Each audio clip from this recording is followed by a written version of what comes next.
मेरा घर भारत के उस कोने में है जिसे पूर्वोत्तर कहा जाता है। मैं जिस आदिवासी बिरादरी से हूं उसे मिसिंग के नाम से जाना जाता है। मेरा नाम संजय डोले है। आज मेरी शादी है। ये मौका औरों की तरह मेरे लिए और मेरे परिवार के लिए भी किसी यादगार लम्हे से कम नहीं। इस मौके पर मेरी बिरादरी के रिश्तेदार और बुजुर्ग एकजुट हुए हैं जिनका मैं बहुत सम्मान करता हूं। मेरी बिरादरी मिसिंग का मतलब उन लोगों से है जिनकी जिंदगी नदी के इर्द गिर्द घूमती है। मुझे बचपन में बताया गया कि हमारी बिरादरी का ताल्लुक यांगसी और वांग हो नदी किनारे उत्तरी पश्चिम चीन में रहने वाले मंगोलों से रहा है। करीब 4000 साल पहले मेरे पूर्वज वहां से भारत आए और अरुणाचल प्रदेश की धरती पर सुवानश्री और सियांग नदी की गोद में बस गए। यहां वो कई सदियों तक रहे और शायद इसीलिए हमारी बिरादरी आदि, निशी, अपातनी और अरुणाचल प्रदेश के हिल मेरी प्रजातियों से मिलती जुलती है। इस इलाके में आदिवासियों के बढ़ने और जमीन के कम पड़ने की वजह से कुछ लोग जमीन की तलाश में दूसरे इलाकों में चले गए। यहां उन्हें ब्रह्मपुत्र नदी मिली जो दुनिया के सबसे बड़े द्वीप माजुली के चारों ओर बहती है। ब्रह्मपुत्र को संस्कृत में ब्रह्मा का पुत्र कहा जाता है। हिंदुओं में मान्यता है कि ब्रह्मा ही ब्रह्मांड के रचयिता हैं। मैं सिर झुकाकर मिसिंग की रचना के मिथक को याद कर रहा हूं और इसी के बारे में आपको बताना चाहता हूं। कापोना मोपुस पोपलो आसोंगाई ओदो आसिदोक बोतान उसिंको सांकान ओया बोतान तापुंको बाटकान तापुम दog दरुद आसिदोरेला मोपुसलेनकान।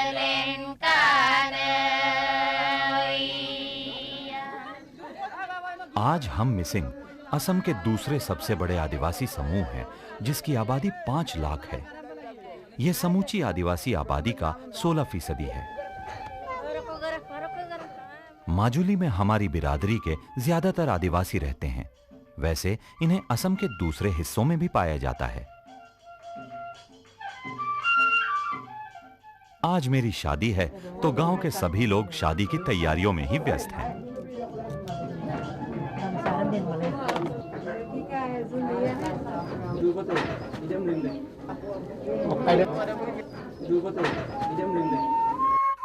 हमारे लिए सूर्य और चंद्रमा सबसे बड़े आराध्य देवता हैं। हम सूर्य को डॉनयी और चांद को पोलो कहते हैं।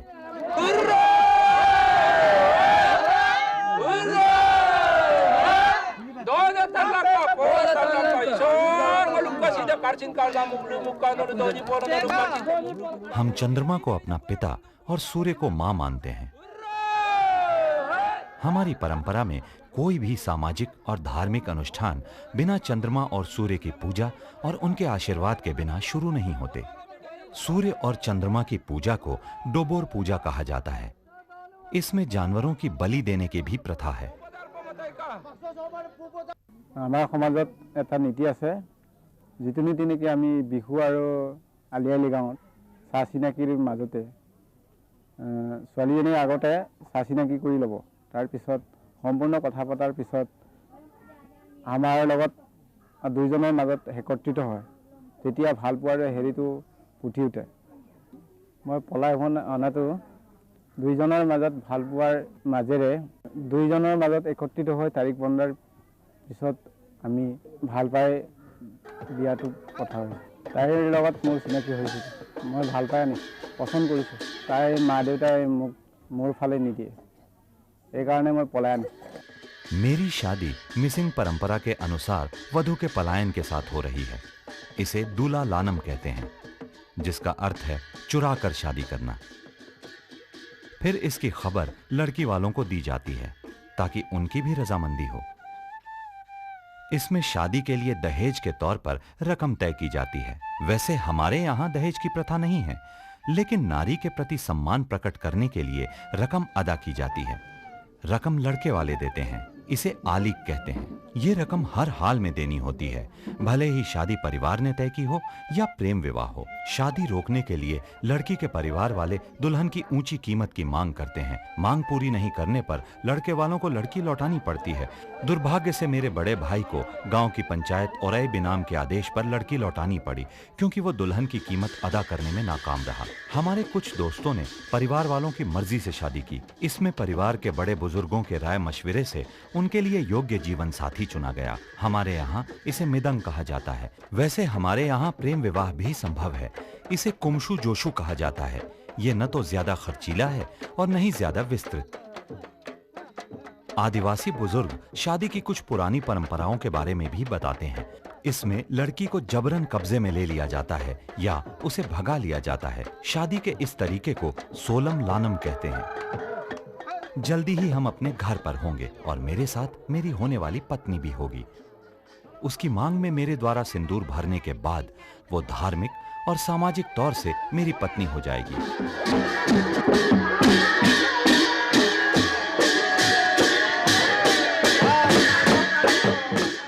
और इसके बाद हमें आदिवासी बिरादरी के बड़े बुजुर्गों द्वारा सुखी जीवन का आशीर्वाद दिया जाता है।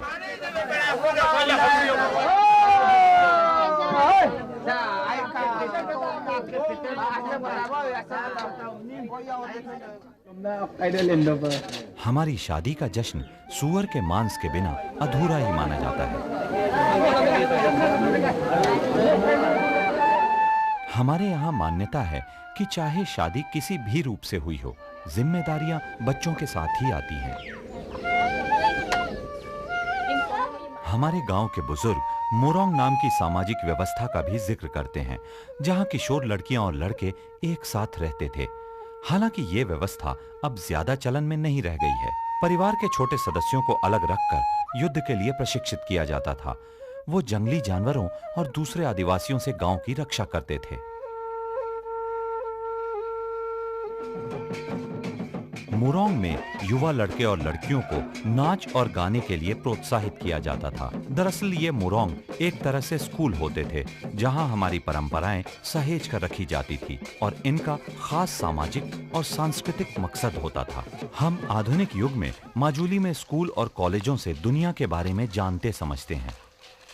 हम ऐसे आधुनिक युग में हैं जहां मीबू कहलाने वाले ओझा, अतीत के इतिहासकार और सटीक भविष्यवाणी करने वाले बुजुर्ग यहाँ की आदिम और पारंपरिक आदिवासी औषधियों के वैद्य के रूप में पहचान पाने के संघर्ष में रत हैं।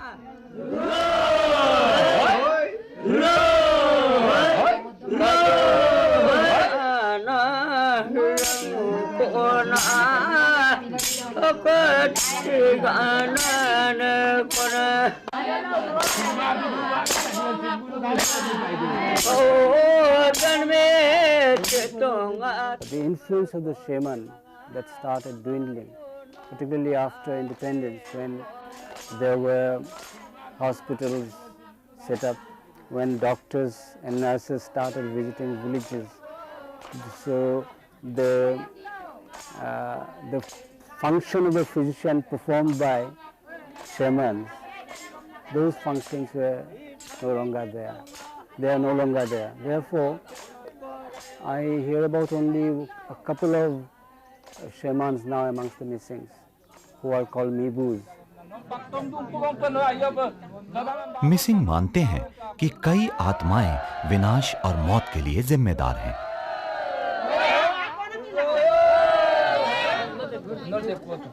मीबू इंसान और उन आत्माओं के बीच माध्यम है।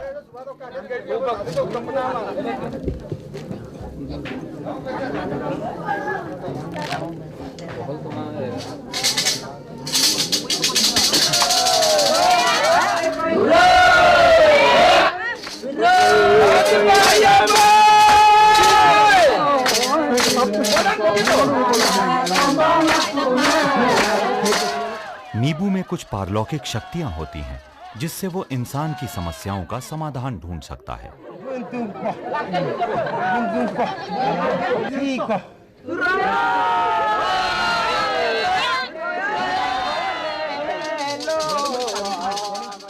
मुमकिन है मीबू को पढ़ना लिखना नहीं आता हो, लेकिन उसमें आदिवासियों के इतिहास को अमर गीतों में ढालने की क्षमता होती है।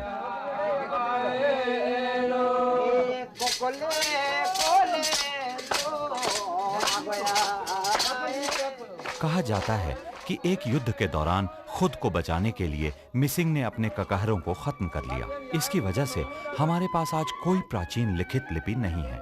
हमारी भाषा तिब्बत बर्मी परिवार से ताल्लुक रखती है, जिसे हमने अभी तक संजो रखा है। इसके साथ ही हम असमी भाषा भी बोलते हैं। मिसिंग आदिवासी जीवन प्रकृति से प्रेरित और परंपराओं से निर्देशित है। बुनाई हमारे जीवन का अहम हिस्सा है।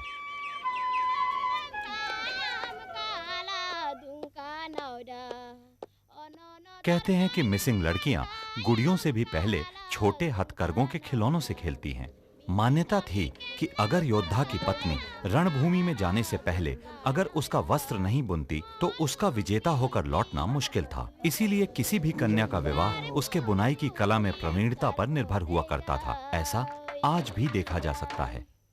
हमारी ताने बाने वाली ज्यामितीय संरचनाएं प्रकृति के रंगों की झलक देती हैं। महिलाएं इस एगे को स्कर्ट की तरह पहनती हैं, जिसे मेखला भी कहा जाता है, और इसे खास मौकों पर पहना जाता है। हम मुख्य पहनावे साड़ी को गेरो कहते हैं। पुरुष धोती पहनते हैं, जिसे उगोन कहते हैं, और कमीज को गालुक। मैं कितना भाग्यशाली हूं कि ऐसे प्राकृतिक और इंसान द्वारा बनाई गई खूबसूरती में हूं। हमारे प्रेम गीत और वीर गाथाएं प्रकृति, उसकी खूबसूरती और महान ब्रह्मपुत्र नदी का गुणगान करते हैं।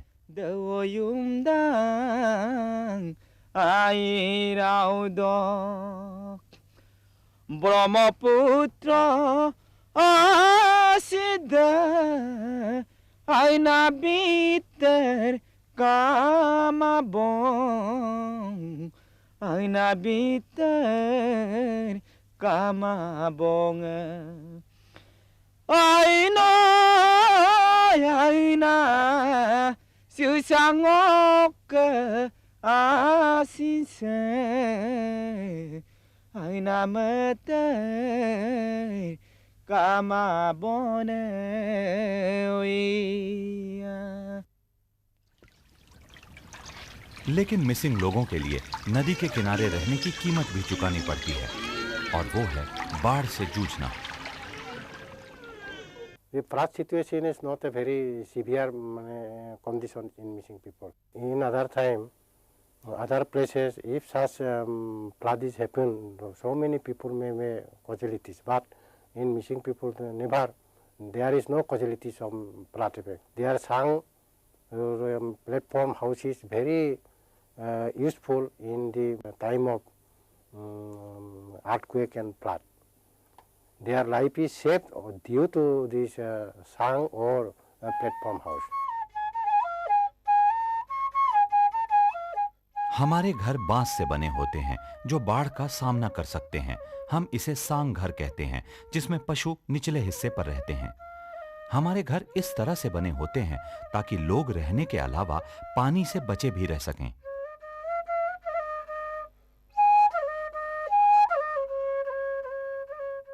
Formally, we also live on sang ghar. It is very expensive. Every year it is to be repaired. Sometimes the walls also damaged by pig, and they go into the house and they mix rice, apong. So those who are economically developed, those who are serving something, they are trying to build this like a house. But most of the people you are seeing, they are on the sang ghar. हालांकि अब ऐसे घर भी बन रहे हैं जो cement और ईंटों से बने हैं। बांस की जगह पक्की नींव डाली जा रही है, लेकिन बांस से बने परंपरागत घर आज भी अपना वजूद बरकरार रखे हैं। They maintaining that traditionality, but because you see, whenever we go to some places, we have find that they have constructed RCC houses. But what the provisions they are having in an indigenous tribal bungalow, they will be having the same methods out there. Just like a morong will be there. they'll be constructing a pakka house or an RCC building, but in addition, they will always attach a morang. That's sang bungalow, particularly the kitchen area. They will never lose the originality. हमारी बिरादरी में ये एक अच्छी बात है कि हम अपने घरों में ताले नहीं लगाते, क्योंकि हमें इसकी कभी जरूरत महसूस ही नहीं होती। हमारे लिए आपसी विश्वास सबसे बड़ी चीज है। हम शांति और प्यार से रहने वाले एक समाज में रहते हैं। हमारे समाज में साझा परिवार का चलन है। यहाँ तो एक परिवार ऐसा भी है जिसमें सदस्यों की तादाद 86 है। There are 86 members in our family. They are living togetherly. Own daughter is only 2. Own, not family. But my son is 4. Four sons. 1, 3 members, 4 brothers. Second, and 6 brothers. 3, 1 members. Our youngest uncle has 3 sons. My house is length 126 feet, constructed by my carpenter. चूल्हे या मरम के आधार पर घरों के 2 हिस्से किए जाते हैं, जिन्हें रिसिंग और कोकटोक कहते हैं। रिसिंग घर का सबसे पवित्र और सम्मानजनक हिस्सा माना जाता है, जहां घर के पुरुष सदस्य बैठते और खाना खाते हैं। महिलाएं जिस हिस्से में रहती हैं, खाना बनाती हैं, उसे कोकटोक कहते हैं। ये दिलचस्प है कि घर के रिसिंग हिस्से में रहना और बैठना काफी गौरव की बात मानी जाती है, जिसका आनंद केवल घर के पुरुष उठाते हैं, जो अपने को महिलाओं से श्रेष्ठ मानते हैं। हमारी अर्थव्यवस्था आत्मनिर्भर है। गेहूं, चावल और सरसों यहाँ की मुख्य फसल है। अर्थव्यवस्था मुख्य रूप से कृषि पर आधारित है, लेकिन मछली पालन का भी इसमें काफी हिस्सा होता है। हाल ही में कृषि और मछली पालन का इस्तेमाल कारोबारी लिहाज से बढ़ा है, जिससे यहाँ की अर्थव्यवस्था में काफी बदलाव आ रहा है। मिसिंग लोग मूल रूप से खेतिहर हैं। चावल अभी भी हमारी मुख्य फसल है। भातर লগত আমাক মাছ মাংস লাগে আর তার তরকারি আর আপংটো সেকেন্ড মেইনটো হল ভাত এনেকে খাওঁ আমি। शादी से पहले हमारे यहाँ दूल्हा और दुल्हन को अपने अपने ससुराल में कम से कम 5 दिन उनके खेतों में काम करना पड़ता है। हमारे यहाँ शादी की परंपरा अब भी पुरानी लीक पर चल रही है। इसमें कोई बड़ा बदलाव नहीं आया है। बदलाव आया है तो केवल इतना कि आज मेरे जैसे दूल्हे को खास मेहमान के तौर पर नवाजा जा रहा है। हमारी बिरादरी की बाकी महिलाओं की तरह मेरी पत्नी भी बैल, मुर्गियां और सुअर रख सकती है, और इससे होने वाली कोई भी आमदनी उसकी मानी जाएगी। पहले हम झूम खेतिहर थे, लेकिन मैदान के निवासियों के मेलजोल ने हमें स्थायी खेतिहर बनना सिखाया। इसने भूमि पालक होने की मूल कल्पना को बदल डाला। आज हम अपनी ही जमीन पर वार्षिक किराएदार की तरह रहते हैं। पारंपरिक और सांस्कृतिक तौर पर हम मिसिंग भूमि स्वामित्व के लिए झगड़ा नहीं करते। हालांकि बढ़ती हुई जनसंख्या और भूमि के क्षरण ने इनकी कीमत बढ़ा दी है। हर परिवार का उस जमीन पर मालिकाना हक है जिस पर वो फसल उगाता है और खेती करता है। हमारे यहाँ कोई भी भूमिहीन परिवार नहीं है। महिलाएं भी खेतों में काम करती हैं। जिन परिवारों के भी खेत हैं, उन्होंने खेतों में मिलजुल कर काम करने की व्यवस्था को विकसित किया है। उसे रिकबो कहते हैं। इसका मतलब है हर परिवार अपने एक सदस्य को दूसरे परिवार को खेतिहर काम में मदद करने के लिए भेजता है। आदिवासी रीति रिवाजों में इस तरह का सहयोग भाईचारा बढ़ाने के लिए जरूरी माना जाता है। When the time is very short, especially at the time of flood, paddy is already ready to cut reaping. Within 1 day, the field may be under the water or flood. That's why, fearing this flood, we have to call Rigbo, and in a day, whole the field should with a reap and store in the storeroom. Without Rigbo, we cannot do such a work. It is very necessary for us. Rigbo should already any or reaping or plowing or cutting wood, jungle, every time Rigbo is necessary for machine.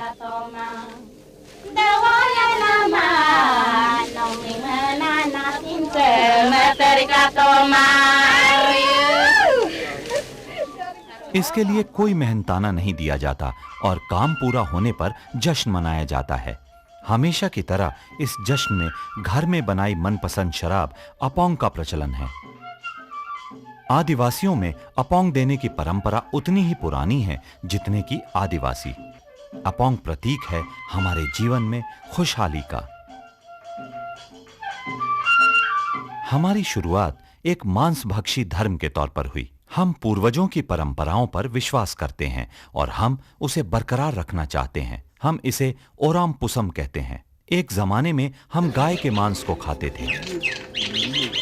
हमारे पूर्वज 15वीं शताब्दी के हिंदू सुधारवादी श्री शंकर देव से काफी प्रभावित हैं। बाद में हमने गाय का मांस खाना छोड़ दिया, लेकिन धार्मिक समारोहों में हम मीट और मछली का प्रयोग करते हैं।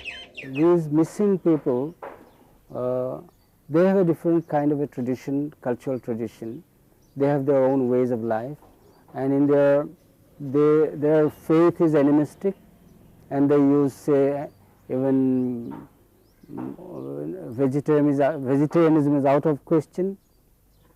They use meat, fish, and also alcohol in religious ceremonies, and most probably these gurus, they observe this phenomena and realize that if you impose a very pure kind of a religion on them, probably it would be very difficult for them to accept that kind of a religion. बाद में एक नया धर्म सामने आया जिसे केवालिया कहा गया, जो कि हमारी पारंपरिक मांसभक्षी रिवाजों और हिंदू परंपरा का मिला-जुला रूप है। कुछ परिवारों ने मांसाहार से अपना विश्वास खत्म कर दिया और वो पूरी तरह से शाकाहारी बन गए। ये अपने को भगवती कहते हैं। ये भगवती कृष्ण के भजन गाते हैं और हरि नाम का जाप करते हैं। ये शंकर देव की धार्मिक रीतियों का अनुसरण करते हैं। सच तो ये है कि हम हिंदू और मांसभक्षी धर्मों के मिले-जुले सार्थक रूप को मानते हैं। हम मंदिरों में पूजा करते हैं। इसे सतरा कहा जाता है, जिसे शंकर देव के अनुयायियों ने बनाया है। हमारा धर्म जो भी हो, हम अपने पूर्वजों का सम्मान करते ही हैं, क्योंकि उनकी आत्माएं हमारे परिवार की भलाई और समृद्धि के लिए जिम्मेदार हैं। महिला पूर्वजों का आह्वान नहीं किया जाता। इसके पीछे ये भावना है कि रोजमर्रा की जिंदगी में इनकी कोई खास भूमिका नहीं है, भले ही नवजात शिशु का जन्म हो या उर्वर भविष्य। किसी परिवार में बेटा न होने पर बच्चे को गोद लेने का रिवाज है। हम मानते हैं कि ईश्वर की पूजा और अपने मृतक पिता की आत्मा को शांति दिलाना बेटे का ही धर्म है। हमारे आदिवासी पितृ प्रधान समुदाय में बेटे को सबसे अहम दर्जा दिया जाता है। सभी सदस्यों के एक साथ रहने से परिवार में नजदीकी बढ़ती है। परिवार के बेटे की हैसियत से मैं पारिवारिक मामलों में दूसरा स्थान रखता हूं, भले मेरा परिवार में जन्म हुआ हो या मुझे गोद लिया गया हो। पिता की मृत्यु के बाद बेटा अपने आप पिता की जायदाद का मालिक बन जाता है। परिवार पर उसका अधिकार होता है और परिवार के फैसलों में उसकी राय अहम होती है। हमारे समाज में मरे हुए व्यक्ति को दफनाने का रिवाज है। विधवा अपने पति के भाई से शादी कर सकती है यदि वो अविवाहित है। बहुपत्नित्व कभी कभार दिखता है, लेकिन रिवाज एक पत्नी का ही है। यहाँ पुरुष एक से ज्यादा शादी कर सकता है, बशर्ते वो अपनी पहली पत्नी और उसके बच्चों का पालन पोषण करने में सक्षम हो। Property may not be inherited by them, but they are used. They have some kind of economic share that is called rikshan. They can individually they can earn money from their from rearing pigs, fowls, and wearing and weaving and spinning threads. किसी भी हालत में महिलाओं को संपत्ति का वारिस बनने या अपने पति को तलाक देने का अधिकार नहीं है। यह दुर्भाग्यपूर्ण है कि हमारे समाज में औरतों को पुरुषों की तुलना में नीचा स्थान प्राप्त है। इसके बावजूद मिसिंग समाज में महिलाओं के खिलाफ ज्यादतियों से जुड़े अपराध की घटना शायद ही कभी सुनी गई। फिर भी पुरुष ही केबांग कहलाने वाली ग्राम पंचायत के सदस्य होते हैं। केबांग समाज में शांति और सद्भाव कायम करने में अहम भूमिका अदा करते हैं। ये आदिवासियों की खुद की न्याय व्यवस्था का उदाहरण है। गांव की पंचायत के फैसलों का सभी सम्मान करते हैं। किसी भी स्वयं शासित आदिवासी सरकार की तुलना में गांव के प्रतिनिधियों द्वारा फौरन किए गए फैसले को लोग ज्यादा पसंद करते हैं। हाल तक हम केवल केबांग न्याय व्यवस्था पर भरोसा करते थे, लेकिन अब हम लोगों ने प्रशासन की मदद लेनी शुरू की है। They do believe in the legal machinery of India. Definitely they come to the police stations and register their cases. Although the rate of crime is very much less compared to general caste, their houses and all use, if you notice, they don't have any locks and all. It's made of bamboo. They just store their crops or whatever. They have few wants actually, and they are easily satisfied with whatever they grow. If they are in cultivation, there is sufficient land for them, and they live a simple and peaceful life. हमारे समुदाय की खुशहाली का सारा दारोमदार अच्छी पैदावार पर निर्भर करता है।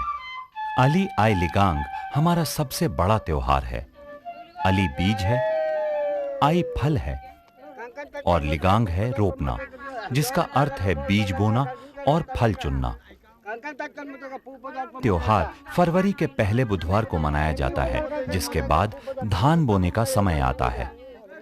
रिवाज के मुताबिक पहले बीज की रोपाई का काम परिवार के मुखिया करते हैं। साथ ही वो उर्वरता और समृद्धि की देवी का आह्वान अच्छी फसल के लिए करते हैं। समारोहों में अपोंग के बांटने के बाद भव्य नाच गाने का कार्यक्रम होता है। इसमें परंपरागत वाद्य यंत्रों का इस्तेमाल किया जाता है, जैसे ढोल और ताल, जिनमें अनंत जीवन चक्र की गूंज सुनाई देती है।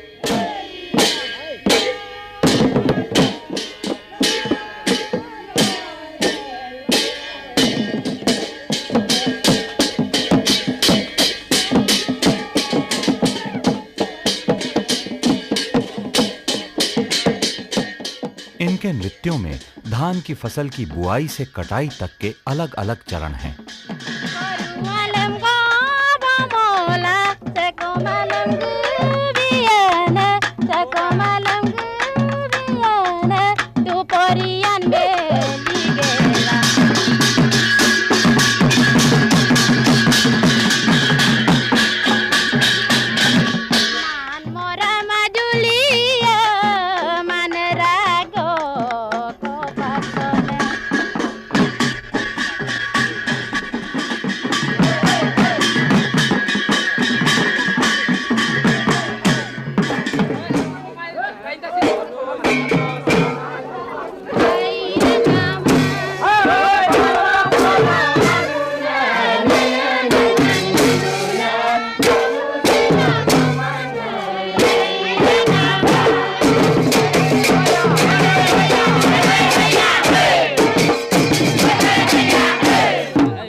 थिरकते शरीरों के नृत्य से पृथ्वी की कोख को थपथपाया जाता है, ताकि वो अच्छी फसल दे।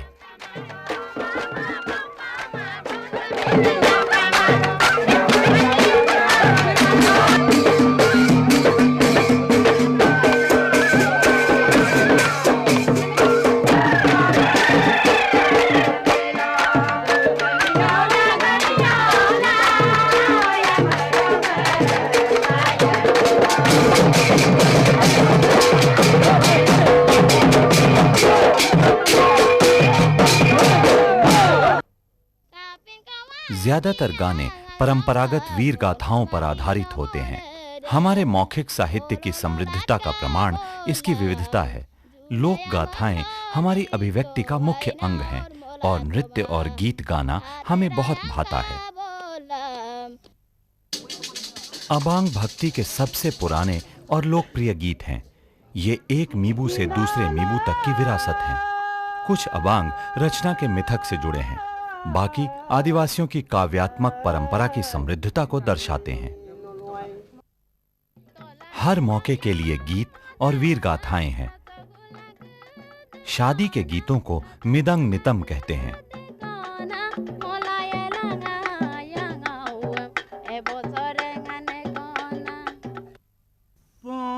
Lo la कबांग यानी मिसिंग वीर गाथा शोक और दुख प्रकट करने का माध्यम माने जाते हैं।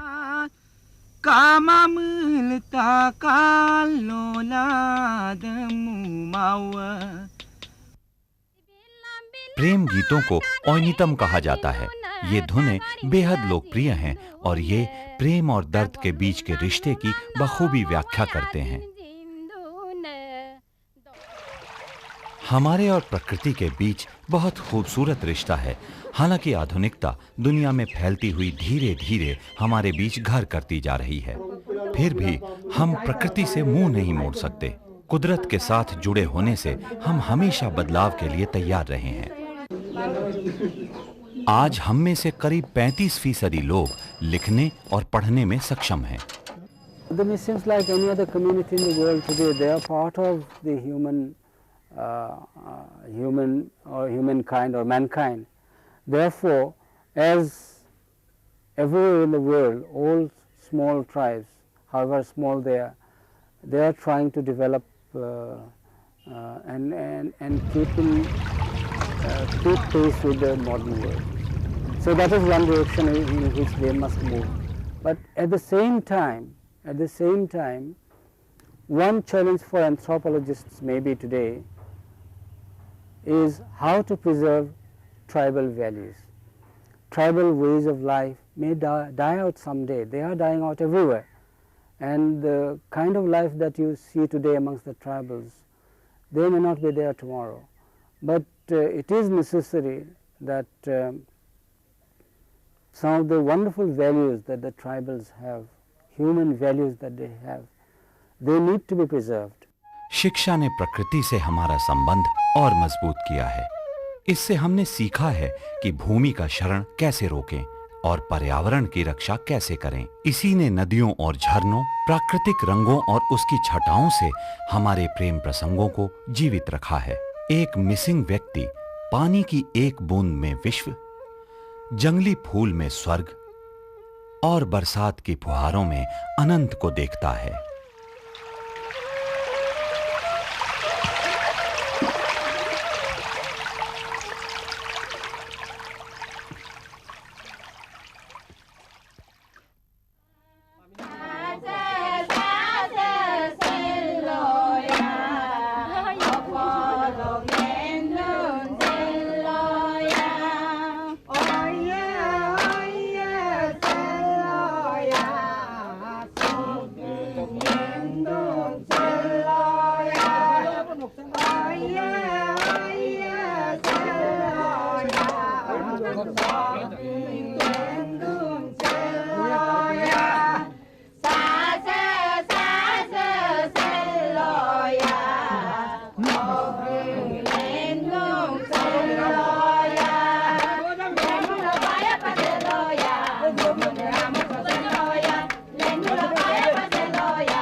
लोक संगीत की मधुर धुन पर नाचते, झूमते और जीवन गीत गाते इन भोले भाले आदिम जनजाति असुरों के लिए ये जश्न मनाने का समय है।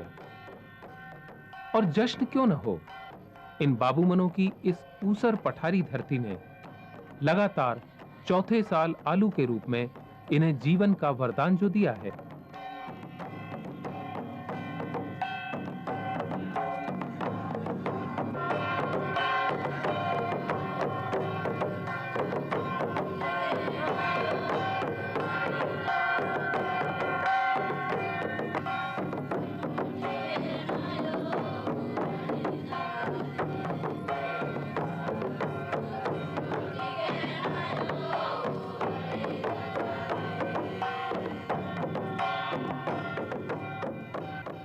उन्नीस से अब तक आलू के उत्पादन और जोत में लगातार वृद्धि हुई है।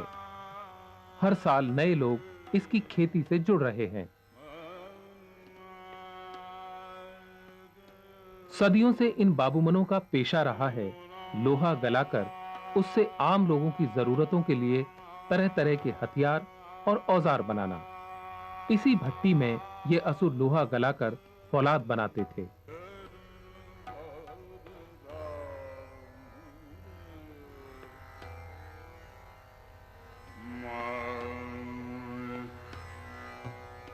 कालांतर में जंगलों के बेतहाशा कटने और आधुनिक भट्टियों के आ जाने से इनकी जीविका का ये एकमात्र साधन भी इनसे छिन गया।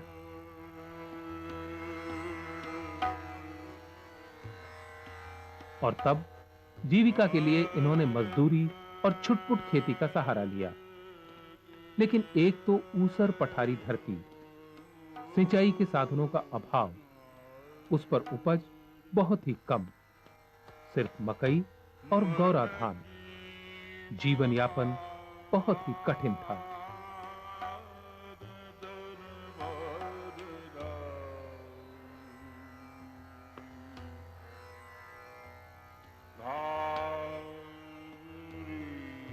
पिछली सदियों में इन बाबूमनों को बार बार बेघर होना पड़ा और तब शासक वर्ग के उत्पीड़न और शोषण से बचते हुए इन्होंने इस निर्जन पठार को अपना स्थायी निवास बनाया।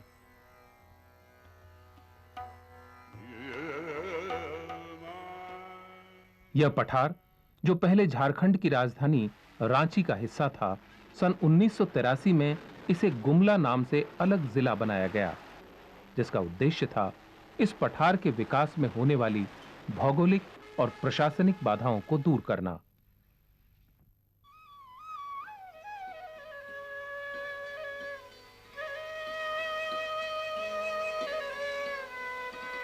जमीन की कोई कमी नहीं है इन बाबूमनों के पास, क्योंकि इस पठार पर जनसंख्या का घनत्व काफी कम है। इसके बावजूद